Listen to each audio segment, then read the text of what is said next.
All right. So I wanted to go over the trade that I called out this morning. It was with Eurjpy. We had a small, very small gap right there, right? Very small gap. And I see that this tried to come down, then it pushed up, and then it finally filled that gap in right next to the demand, right? So we had some taps, some rejections, right? And I'll go over this just so, you know, maybe you knew. Um, we take a gap with an order block, and then when it taps, whatever the rejection candle is, we take the break of the candle. But with this one, honestly, the rejection candle would be this one right here. So I ain't really just like I just got in like at the body. We really got in at the body. So we had stops like right down here, and we took a it was a 1 to 2 like that. So wait a minute. What am I doing? Let me fix something because I hate when this does this. So how do you do this? Bear with me for a second. So it would have been like that. Let's put in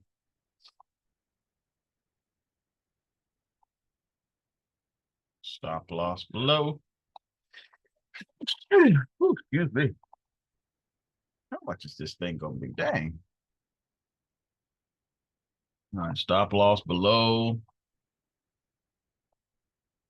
Because I actually risked 100 and I made 120.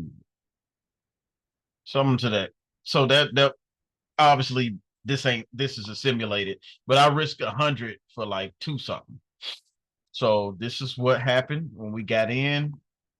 Because I tried to make it like it was the breaker candle. So it got in and it hit our TP in one candle. Like, oh, we got in right there. 1, 2. It took us 3.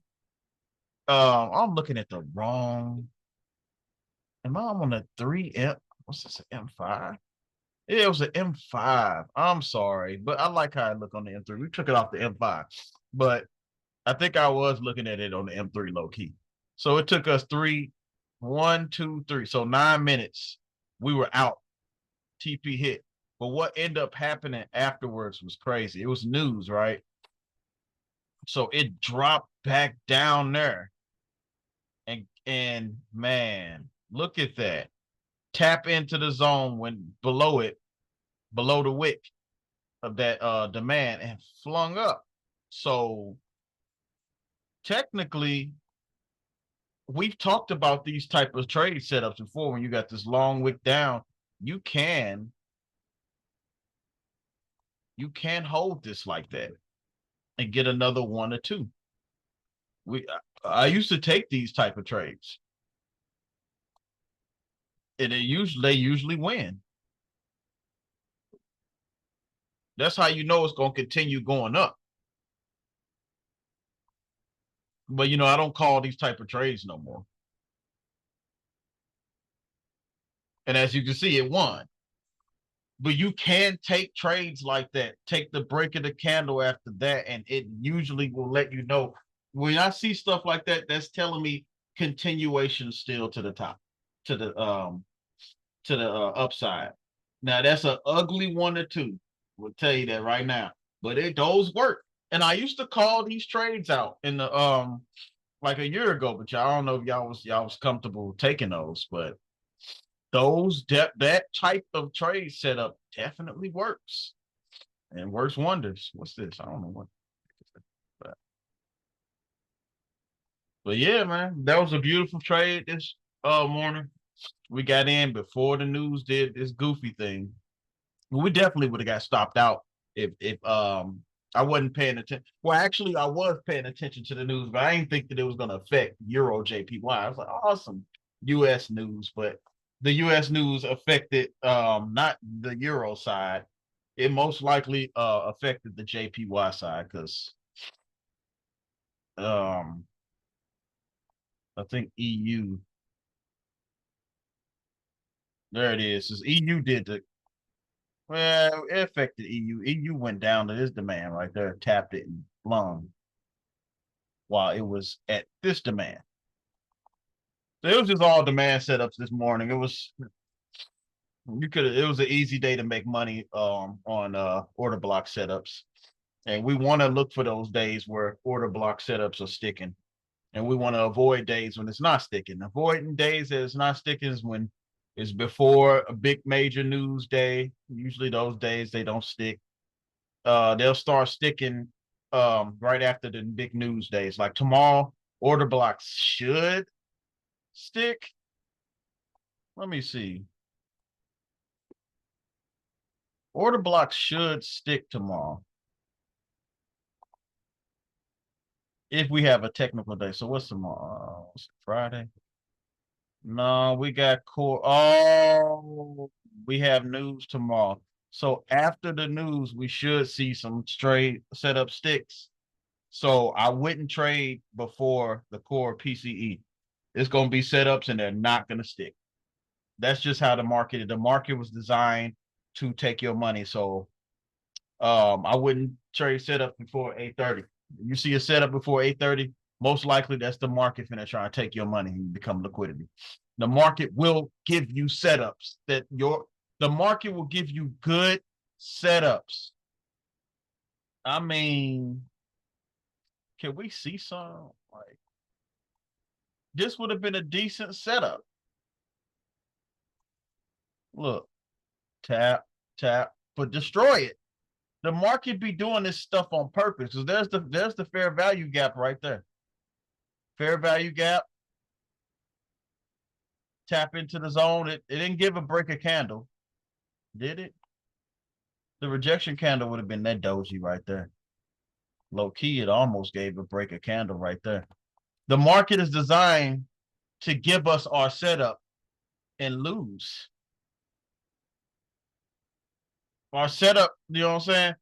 And it does that because it needs liquidity. So you're gonna see your setup and see a loss. You gotta understand that.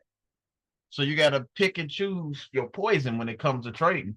You need every week you need to come to the market and look and see what days the news are and try to avoid trading before the news. So Monday, if there's news Wednesday, Monday and Tuesday, you're gonna see your trade set up and it's gonna lose, most likely.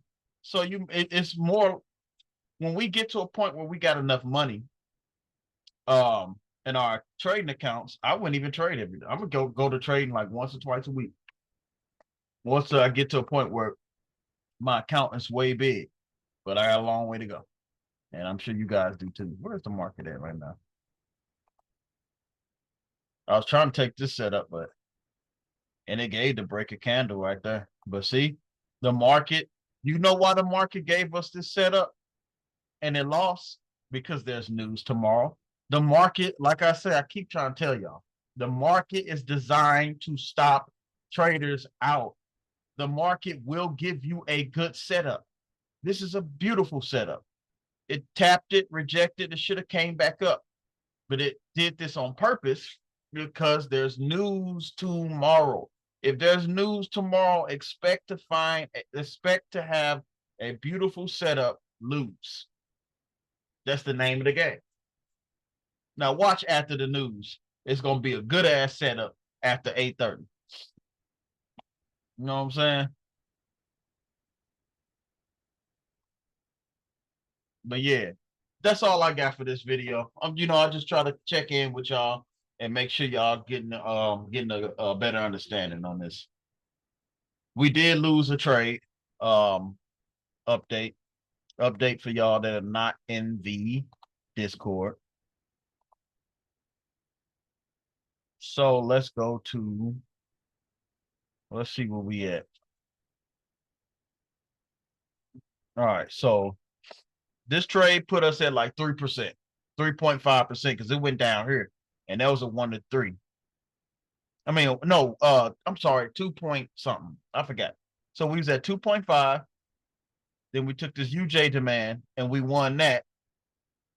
That was the two, two, three, four. My math. 4.5. Stop loss hit, you're down to 3.5. This hit TP, 3, 4, 5. You back at 5.5. This one we just took, but that mug gave us a again. There's news tomorrow, so we got 8 up. So we had 3.5 for the week, or 3.5 RR, or whatever, Still in profit for the week. So if we don't see nothing tomorrow, we end the week again in profit. Oh, that's all that matters to me. That we catch these setups. Look at that. Look at that juice. But I will see y'all in the next video. Y'all have a good week, good trading week, and I'll see you. Peace.